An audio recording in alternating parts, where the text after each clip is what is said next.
to the most original talk radio station anywhere. We are LA Talk Radio at latalkradio.com.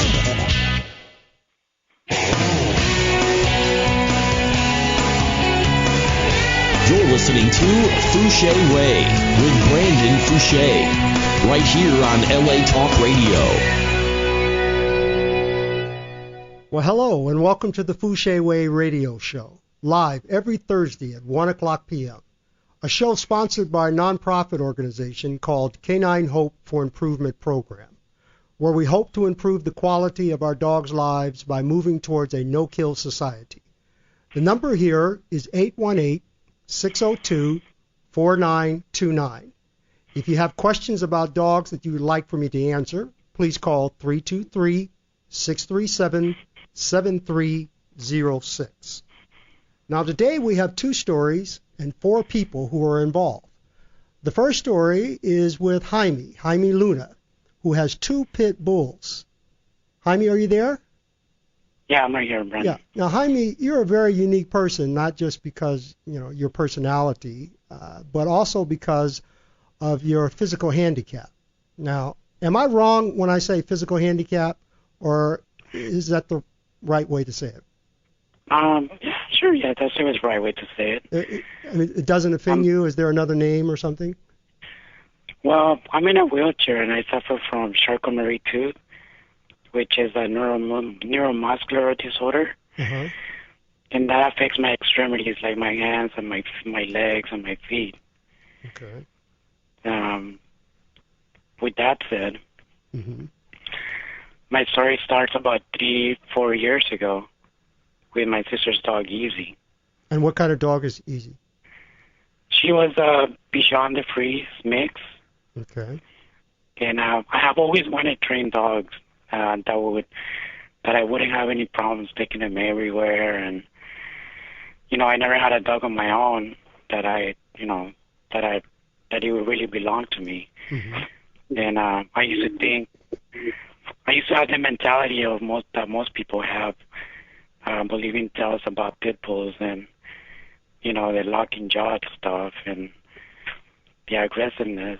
And I actually created horrific pictures of these dogs, having that ignorant mindset that I believe, of having a big dog for looks, not focusing on temperament or generics. Now let me ask you, Jaime. Now you've had this disease for how long now? I had it since I was 3 years old. 3 years old. So what made you feel? It wasn't. Huh? It didn't affect me a lot until I started high school. Okay. And so. And then after that, it progressed from walking with a walker to being in a wheelchair. Okay, and when you were in the wheelchair, that's when you decided that you wanted to get some dogs, right? Well, I always wanted to have dogs, even before the wheelchair. No, but when you got in the wheelchair, that's when you decided to get them, right? To get your dog. These dogs that I have right now? Yeah. No, like I said, I had the mindset of pit bulls not being the way they are. No, what I mean is when you were in the wheelchair, that's when you decided to get your dogs, right? You got them then. Yeah, I got them when I was in a wheelchair, yes. Right. So what made you think that you could handle the dogs by being wheelchair bound? Because I made the mistake, like everybody does, of getting dogs for looks. And like I said, not looking at the temperament and generics. And I ended up getting this Rottweiler, German Rottweiler, about 16 years ago. And, not knowing anything about training dogs or about dog psychology, the dog became really, really aggressive. And I had to put him to sleep. And that's when I found my dogs. And by reading a lot of books and, listening to different behavioralists like you or Cesar Millan,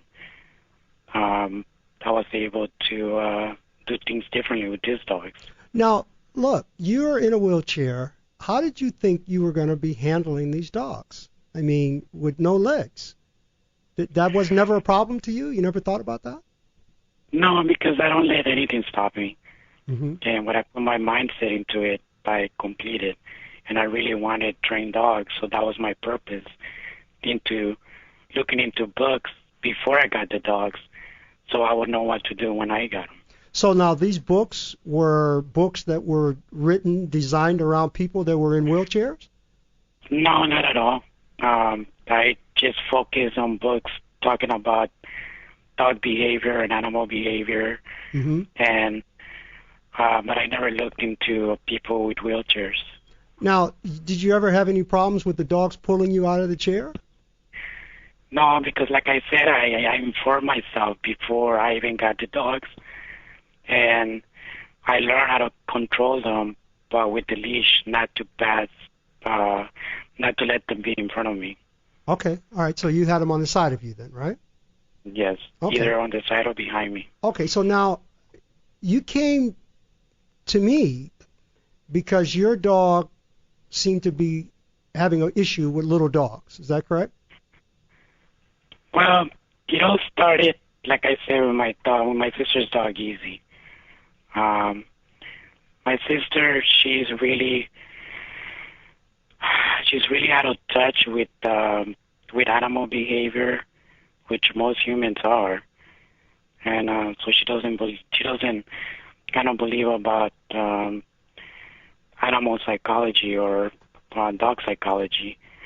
And to make the story short, her dog was brought up with no boundaries, no nothing, and she started becoming very dominant towards my dog. And that dog weighed 12 pounds, and my dog weighed, at that time weighed about 50 pounds. And that little dog wasn't even letting my dog eat. So did they have an altercation? Did they get into it? Yeah, it started escalating and escalating and escalating. And, it came to a point that I told my sister, hey, we got to get help with this, we got to take care of this. And she has to jump in, on the bandwagon with me too. Because, it's a family thing, the whole pack. And she refused to do it. And Maxie couldn't take it no more. And, she tried to, what do you call it? She tried to, You tried to attack her? Not attack her. She was correcting her, and since the little dog was so small, she didn't survive. Oh, okay. So internal injuries. Yeah. Yeah. So now we're in the process with. Now we got to in the process with you trying to fix the problem. Okay. So how's your sister handling this? Is she working with you, or does that seem to be a problem? My sister, after that happened, she was really resent Maxie. Mm-hmm. She resent her a lot, and it's understandable because the little dog, it was her dog. Mm-hmm. But people have to understand that a dog can be treated like a baby, and it's just an animal, and he has needs, and that's what my sister doesn't see. Okay. So now that this has happened, you begin to feel kind of afraid of having your dog around smaller dogs. Well, not afraid, because if you're afraid, you can't control your dogs. Mm-hmm. So since that happened,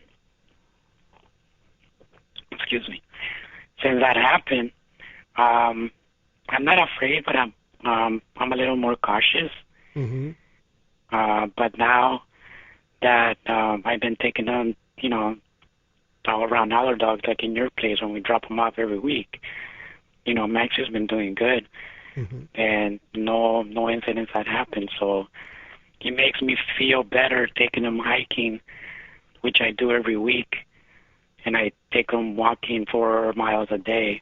Mm-hmm. And Max even, she meets dogs.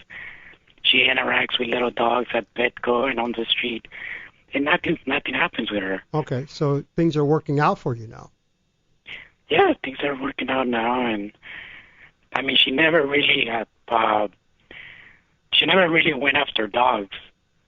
It just taking them to your place and having you work with her I think it's a really good idea for her.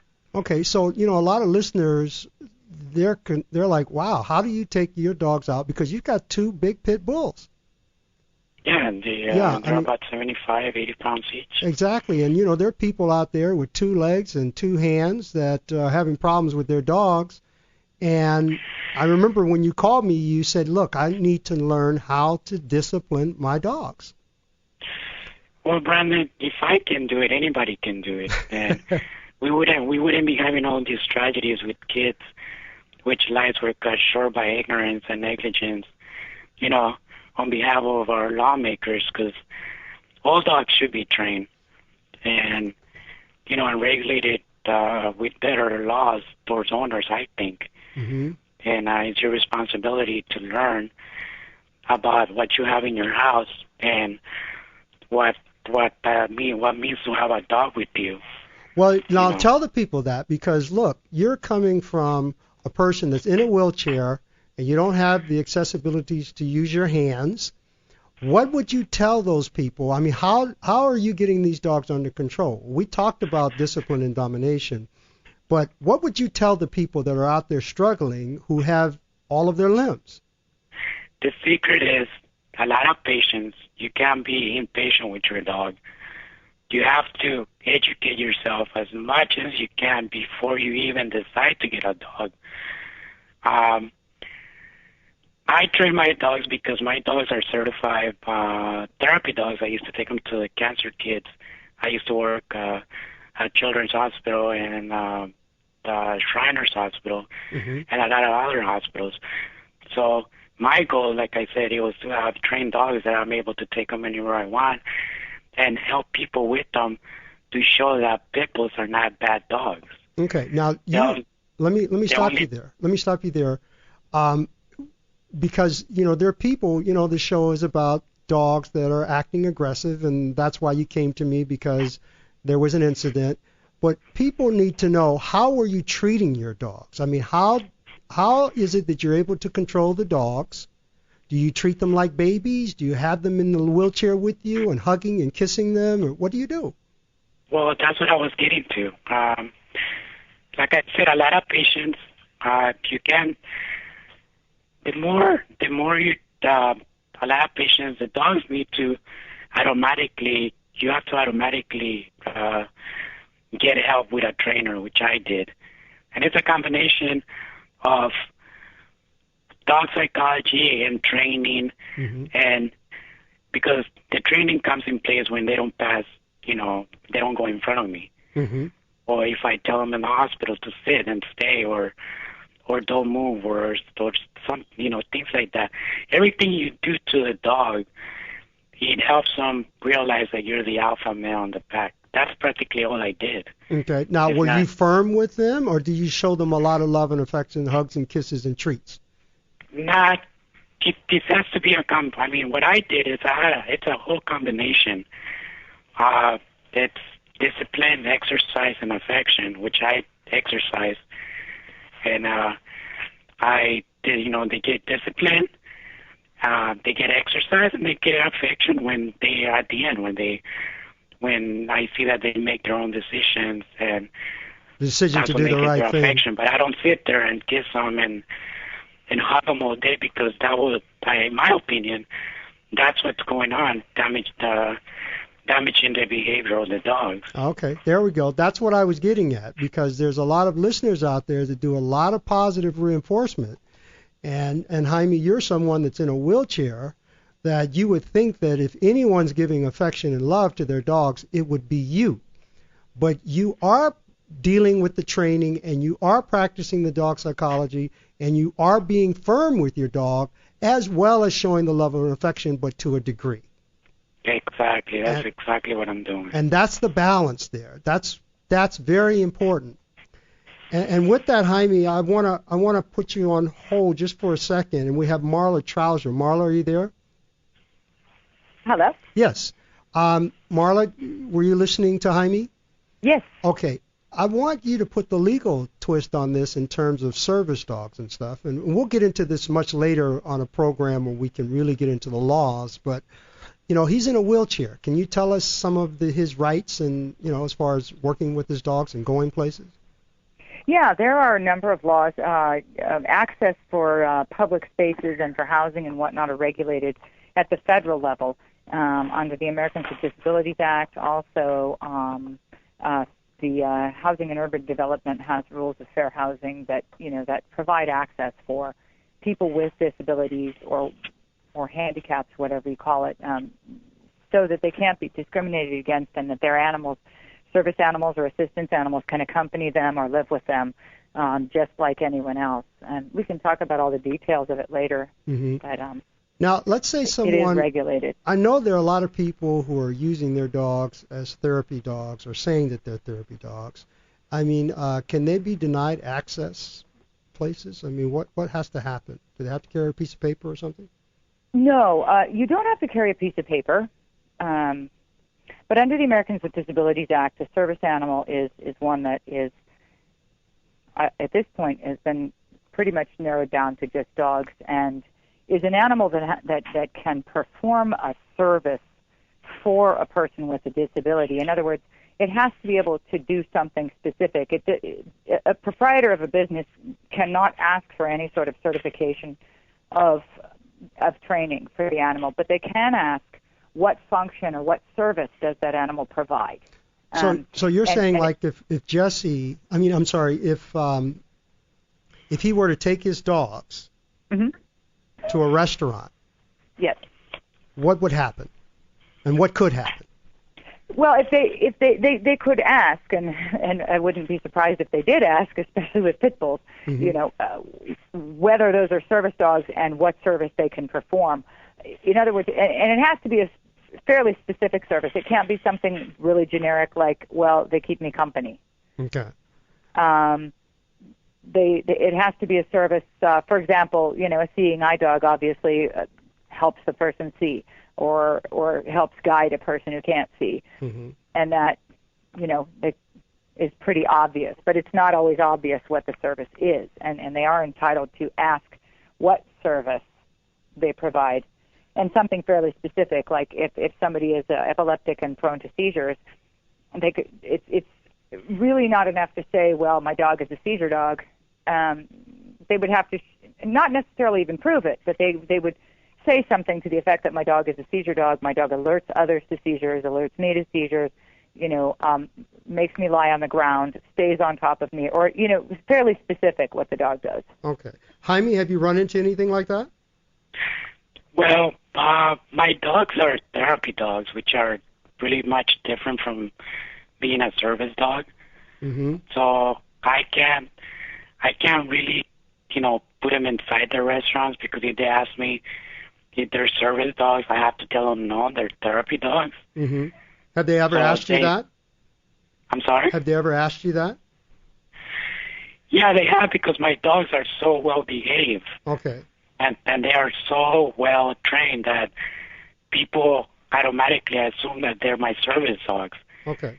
And actually, in some places, they would actually tell me, well, they don't have their vest, but they would ask me, like, are those your therapy dogs? I mean, your service dogs.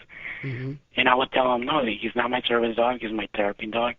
Okay. And if we go to the beach or something, well, Well, what about living? What about living? Do you have a problem with you being in a wheelchair when you're looking for a place to live? Did you have a problem with that? Was that something you ran into?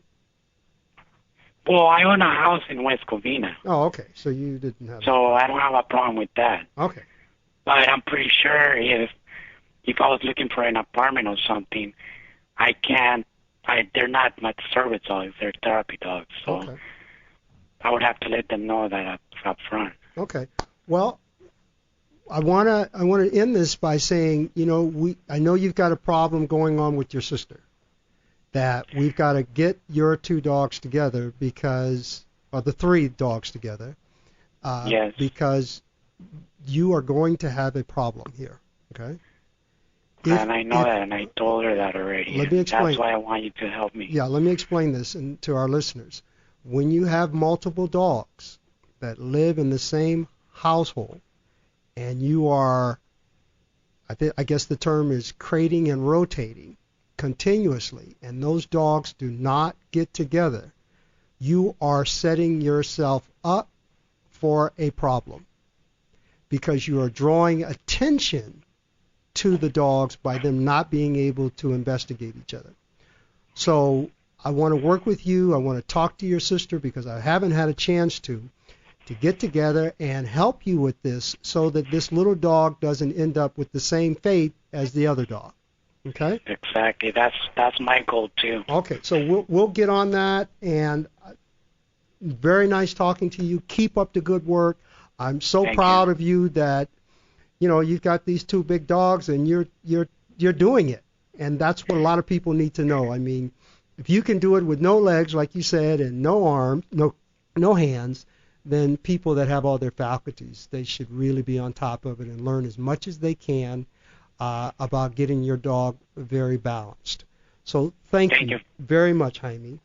And like I said, and my goal is actually one day to, open up, being able to probably take my dogs to schools and show the kids that, that people are not aggressive, and the whole thing is any dog can be aggressive, but if you're working with them properly and controlling them and practicing all the things that you need to do, then you can have a nice balanced dog, because any dog can be aggressive.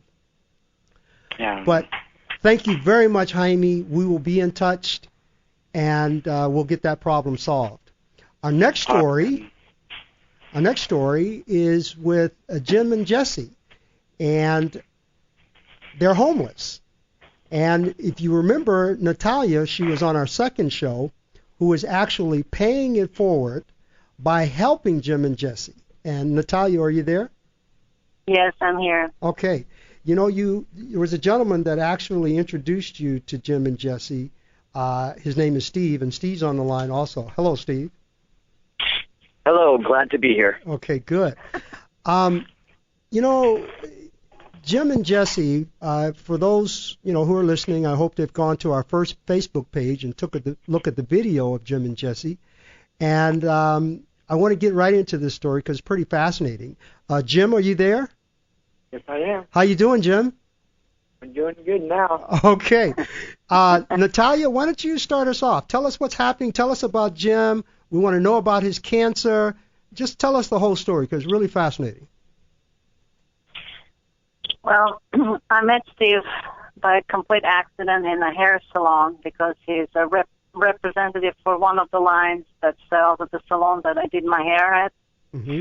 And I don't know how it happened, but 5 minutes later, we're best buddies talking about animals because he's a huge, huge animal lover, and he fosters dogs. He volunteers a lot, so we had a lot in common. And he told me the story about the homeless guy that he met recently that has a pit bull that he went to buy him food, and everybody in the pet store knew who Jim and Jesse was because when Jim comes in, he says all the money, the little money that he has, he spends it on the dog food.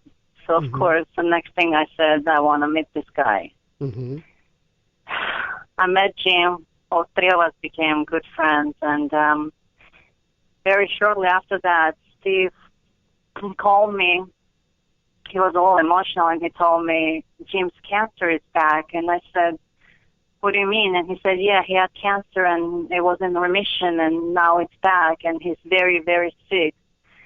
And he lives in a van that gets the heat up to 140 degrees, and there's not much he can do about it. And then he has Jesse with him, and he is afraid to call 911 sometimes when he gets really sick because he's afraid they'll take the dog. Mm. So that's when I came in, and thank God, knowing you, I knew exactly what to do. Mm. We took the dog to you, and Jim wrote a will by then, just in case if things go wrong with him. That he wanted me to be the caretaker of the dog, and since I'm sure he'll have a chance to tell you. He said the dog is aggressive. So. Well, before we start there, let me ask you. Steve, you introduced Natalia, and you knew Jim first, right? Yes, that is correct. Okay, and because I remember when you guys came, Natalia just showed up on my door. I think that's how it was. And you caught me by surprise. We had a sense of urgency. Yeah. So kind of tell us your story with him and what you know about him. Give us some more information about his cancer and, people that are, the church. We want to know about that. Yeah, absolutely.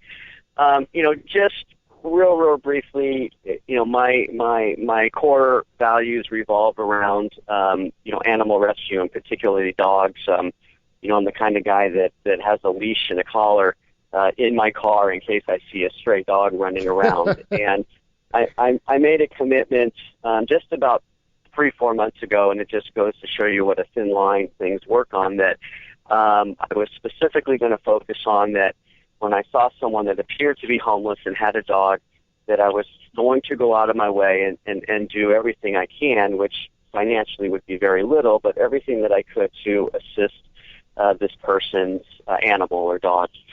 And it was literally within days after making that decision that I met Jesse in front of a supermarket, and I walked up and asked, "Is there anything I can do for your dog?"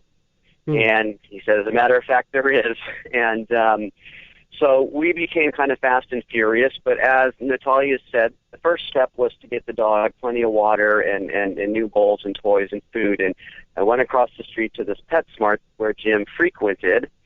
And I approached the manager and asked for a discount and explained the situation. When I explained the situation, her eyes got gigantic, big as saucers, and said, "You're talking about Jim and Jesse."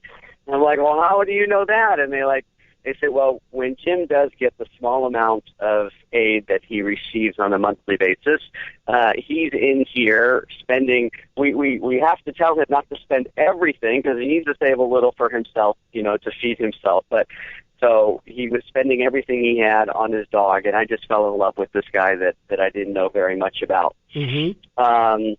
Again, like I said, we just became very, very friendly, and a month later, we took Jim and Jesse. We went to the park to celebrate Jim's birthday, and that's where I experienced for the first time. I only knew Jesse, this is the pit bull, as this gentle, loving dog that would roll on his back and was dying for me to rub his belly. Now, at the park, that was the first time I experienced where he saw other dogs, and it was, for lack of a better explanation, Dr. Jekyll, Mr. Hyde, and Jim is outstanding with Jesse. I mean, he really knows what he's doing. And so that's where I experienced it, and I didn't know what to do, and I didn't really think I was going to need to do anything about it until a week later or so when Jim informed me that his cancer was back, and that I knew that the stress level was there. Forget the cancer, but the mental stress level was there, that he would be unable to care for himself medically, because if he needed to leave his dogs, they would they would take Jesse to the shelter, and who knows, he may only have hours. We all know, unfortunately, the situation at our local shelter. So I met Natalia previously. Like she said, I'm a sales rep in the professional beauty business, and inevitably what gets talked about when I walk into the hair salon is dogs. Mm-hmm. And Natalia just to be a client, and truly within moments, we're hugging and having coffee together, and Natalia's like, "I'm in. What do we need to do?" And so here we are on a radio show, looking to assist Jim, to the best of our ability. Yeah. Jesse's with you. We've already been to the emergency room once now, and we know that Jim has hospitalization in his very immediate future. And if if you don't have your ducks in order, if your child, in Jim's case, if Jesse is not cared for, Jim won't survive emotionally or physically. So that's where we're at today. What kind of cancer, Steve, is this? From what I understand, it's some sort of lymphoma. Mm-hmm. So it's certainly one of the least favorite kinds you would want to get, that has been in remission, and it has actively come back and is causing Jim pain on a daily basis, and we need to take steps to get him back into remission immediately. Now, I would guess you would lose a lot of weight on something like that, right? Say that again? I would guess that one would lose a lot of weight having that type of cancer. Yeah, weight, loss of appetite, and as I mentioned, as we've already mentioned about Jim, whatever's going on, he's always focused on Jesse, not himself. So having when we all met you, when Jim met you, and I'm sure you'll tell the story of what Jesse was like when we brought him in, and 10 days later when we saw the videos, when Jim saw the transformation that his baby, his child, well, wait, had gone through. Don't tell it, because everybody wants to hear from Jim, and I want to hear from Jim. And Jim, are you there? Yes, I am. Now, Jim, I want a couple of questions I want to ask you. I'd like to know what sort of challenges do you have with living with Jesse outside, living homelessly? Are there any challenges for you, problems? Right now, living in the van is kind of like an easy box, because I have to walk across the street to get food, and if I point over to getting food, he will rip up something in my van. It's not his, but mine, or at least it's like will stand in the corner, and 1 minute he'll be standing next to me, next minute he'll be walking across the street because the street is leashed. Oh, you know what, Jim? Natalia, are you there? Yes. Is it possible you can switch? Because I'm hearing an echo. Give him your phone. Okay. Let's see if that sounds better. Hello? Yes, that's much better. Go ahead. Now he's tearing up stuff in your van. That's why you can't leave. Yeah, I can't walk away from the van more than 15, 20 minutes, because if I do, he'll destroy something. Like he's already went through 7 phones of mine, like 12 pairs of sunglasses. I mean, I bought him a brand new raincoat when it started raining this winter, and I walked inside to get dog food for him to come back, not even 5 minutes, and he has to ripped up into 3 pieces, and then just barely bought it for him. Mm-hmm. So you're a prisoner to the van. Yeah. And, I love my boy so much. Now, let me ask you, Jim, have you ever considered or thought that you might have to give Jesse away? Very much. You had? Very much. Yes, I have. Is that because of what he was doing, or what? Because you can't leave the van? Why? It's just the thought of, I love him so much that he's like my son. He's like everything I wanted all my life, and I finally have it. But his temper is just like very hostile towards little dogs and things like that. But when I saw that video, which he did for me, it's like just like a light switch. He just like turned completely different. And when we saw him go in that pen with all those other dogs, I thought maybe, just maybe, he was gonna get into a scrap. But it was a totally different thing. He was like, wow. Well, I want to back up a bit, because when you originally came to me, you and Natalia, you were telling me that you felt that Jesse had this anger inside of him. Yes, I did. That he was unhappy. Yes, it was anxiety or something. I didn't know exactly what he was. Mm-hmm. But any dog, he would go down the street. He got into 11 scraps, but he never got hurt. But it was like any dog, anyone walked by me or anything around, with all these lunge or nip at him or something like that. I'm just going, I really don't know if I can control this dog or what, because I love him so much that I wouldn't want to give him away to anyone, because I wouldn't trust anyone to way to take care of them, the way I could take care of them. Well, did you ever have a situation where you thought that someone tried to take Jesse away from you because you were living in the van? Yes, my godfather, he basically tried to reach into the van and says, I'm taking the dog back. And I said, no, here. I let him go, and the dog basically went after him, chased him back to his van one time and then tried to nip the fence. And if you reach into the van or anything like that, that's his domain. Mm-hmm. And don't reach into it. But you can stand next to the door or whatever, but if you reach in or look in, so nippy it, you know? So you were living with a dog that was dog aggressive and showing some people aggression. Oh, yes, definitely. No, and Natalia, are you there? Yes. Now, Jim, I want to ask you a question, first of all. How do you feel? Do you consider yourself homeless? I mean, do you like the way that you're living with Jesse in the van? No, I do not. Mm-hmm. And is it because you don't have freedom? I mean, you know, it's quite a challenge to love an animal the way it sounds like you love him, and then not be able to take care of yourself, not be able to leave the van. I mean, you don't travel around like, you know, most homeless people do because of his aggression. Is that correct? Yes, exactly. Yeah. And I try to work and do my effort out into the church and everything like that. It's like if I come in here and if I go back out there 5 minutes later, he's either destroyed something or he pooped on my blanket or he peed on my bed or ripped my clothes up, something like that, just to get angry at me. And I know it's not getting angry, and I think it's just what you call anxiety or something. Okay. And now, Natalia, you mentioned to me that Jim kind of plays down his sickness.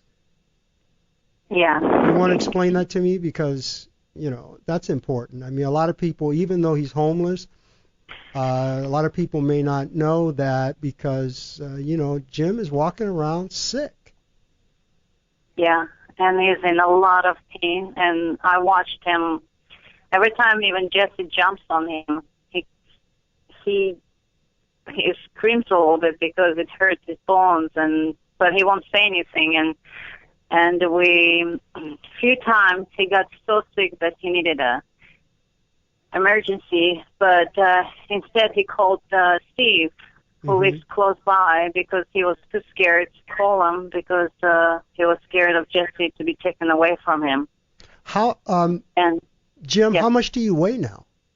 How much did you weigh? Oh, I used to weigh 195. Now I weigh 123, something like that. Wow. That's a lot of weight. It was like maybe 8-9 months ago. Well, you know, when I heard this story, that's what made me interested. I mean, because you came in, Natalia, you told me that he said that if he didn't make it out of the hospital, he wanted to make sure that his dog would not be taken and destroyed because he was aggressive. Yes. And, you know, you brought him to me and you asked me, well, could you help him? And, you know, I was so touched by the story, and by the story that Jim had said that his dog had this anger inside of him. And that's what really did it, those choice of words. I had another person that was on one of our shows that came to me and said that she felt that her dog was not happy. And that touched me deeply. And so when Jim said that, I was very curious about Jesse. What could that be? That anger inside of him, huh? Yeah, and just imagine this Jim is trying to, he made a deal with the church to park his van at the parking lot of the church, and he's helping them to maintain the church and clean it and help with everything. The pastor is an amazing guy, watches out. But the thing is, he has to leave Jesse in the car while he works inside to volunteer. And it's a lot of, it's very draining, I would imagine, knowing that your dog is in the car in the heat and constantly runs back and forth, and while you're sick, while you're in pain, while you're trying to survive, you know. Right. And I can see where Jesse's anger is coming too. It's hot. He wants to get out. He wants to be with Jim. It's all that. Right. So what I wanted to do, my mission here, was to make it easier for Jim to live with Jesse. And, Jim is not living like a lot of homeless people, meaning that he doesn't have a basket where he's traveling the streets. And this can have a different effect on the dog. Even though Jim is in a van, to the dog that represents a home, something to protect, confinement, stress, and that stress leads to aggression. And so I haven't told you this, and I haven't told Jim this yet, but I want you to check back on my YouTube. We actually took Jesse to the dog park. And I want you to see him having the best time of his life. I want to give you something where you can get out and go with your dog to the dog park and do something constructive with him to take away that anger that you felt he had inside of him. So how do you feel when you saw those videos, Jim? I loved it. Could you believe that was ever possible? No, not even. What you're looking at is who Jesse really is. And what you saw before was stress, frustration that he could not be this dog. So you think you'd be able to do that? You can take him to the dog park? Now that I have him in your hands, yeah.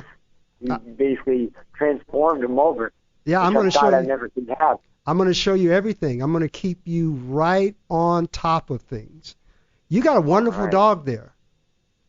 You've got a wonderful dog there. And, I pray like hell that you make it out of this so that you can experience that with him. But I want you to know something, that if you don't, this dog is going to have a great life. He's going to have everything that you wanted for him. Okay? Thank you. He's a little emotional. So am I.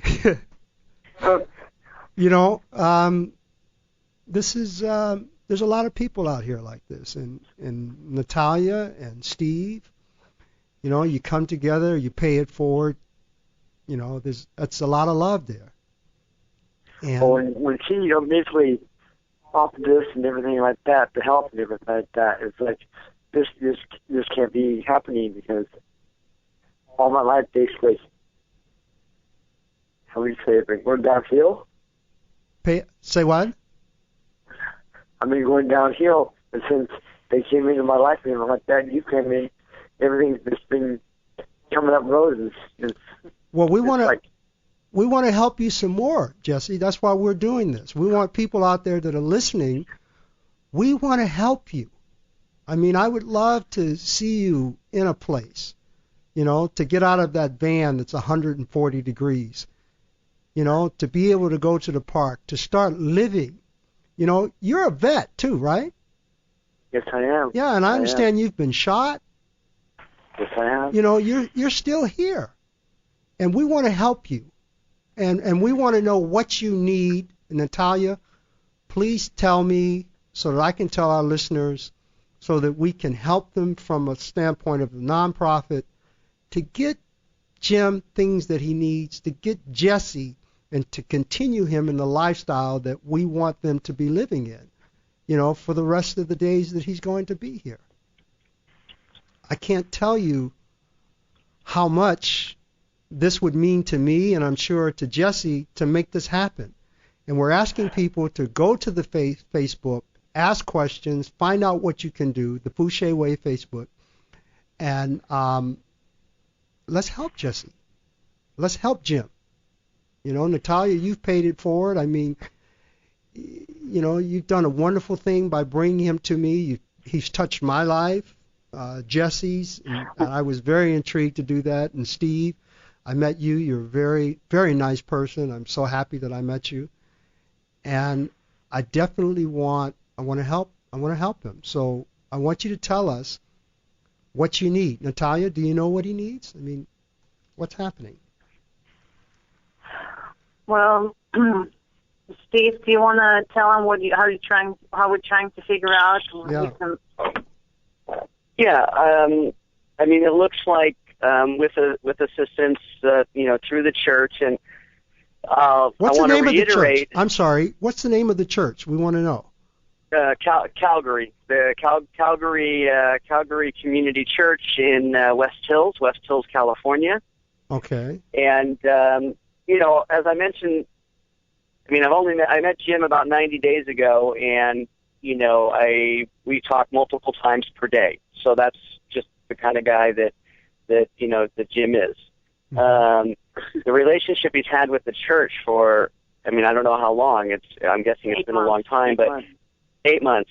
Okay, they've worked it out, with city government and law enforcement, where everybody understands that, that the van in the parking lot that's not supposed to be there is okay to be there overnight.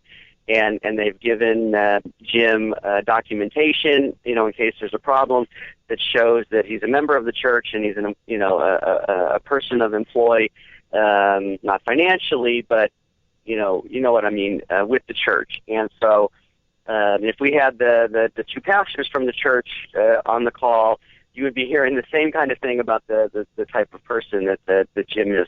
Obviously, there's a financial need for all of the different things that we've spoken about, mm-hmm. and that can certainly be broken up into different categories. But from a helping out, it looks like we may have access certainly to a bedroom within an apartment during this heat wave. Whether it continues, we'll have to wait and see. Mm-hmm. But, so everything that comes with that. So we need food. We need food. We need food for the dog. Water, dog food, human food, a pair of sneakers, a pair of flip-flops, right. Maybe, a couple of pairs of new undergarments, white mm-hmm. socks, shorts. He doesn't have a pair of short pants. Right. These kind of things. Okay. And not a lot, for goodness sake, not a lot. Is the van running? The van is not legally. It's not up to date as far as registration and that kind of stuff. Okay, so we need that too. Does it run? We need that too. That's the most important. Okay, so we need the registration. But I believe that it physically works.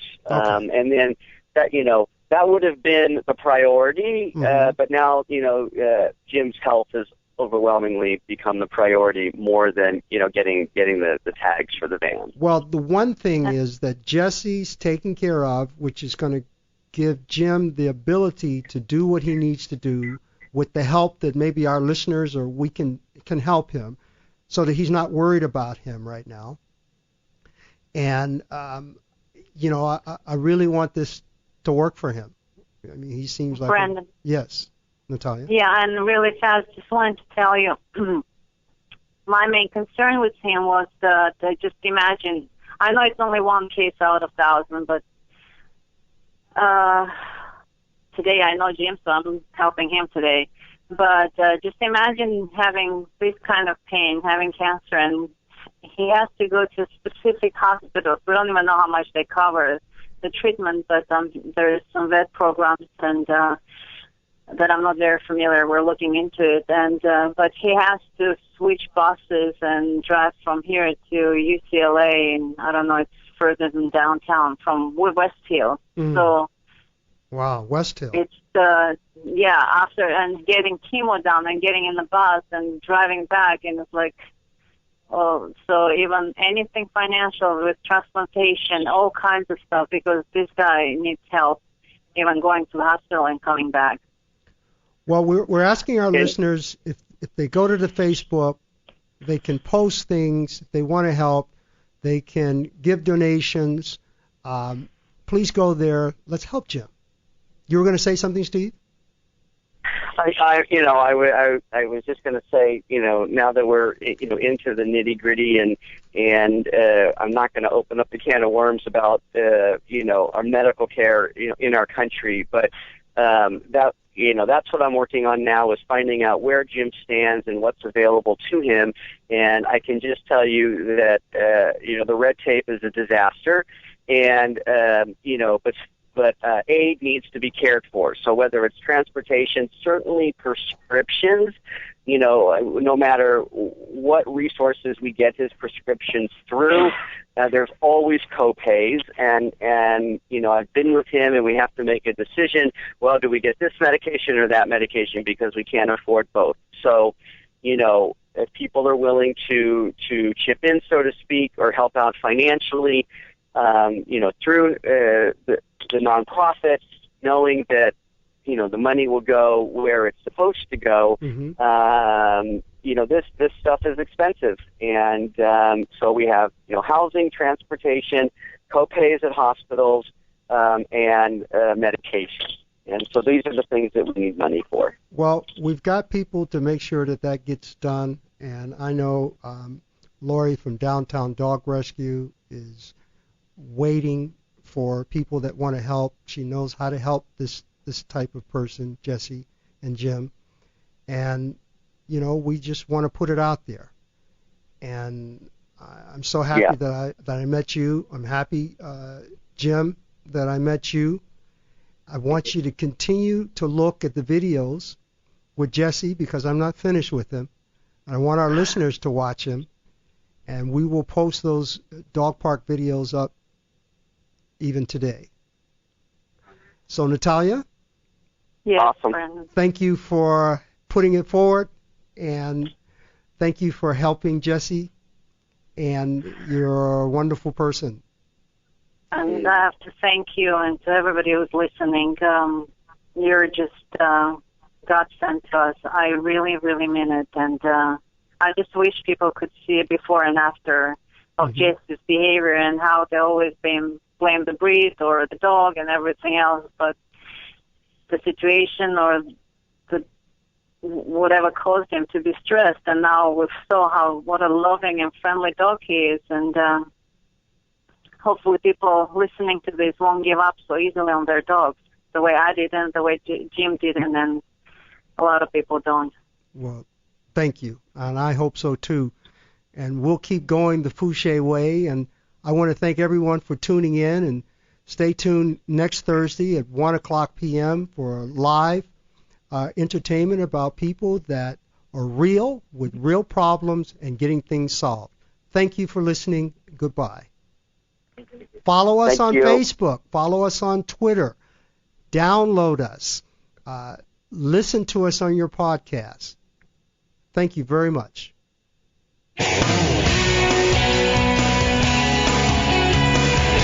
You're listening to Fouché Way with Brandon Fouché, right here on LA Talk Radio.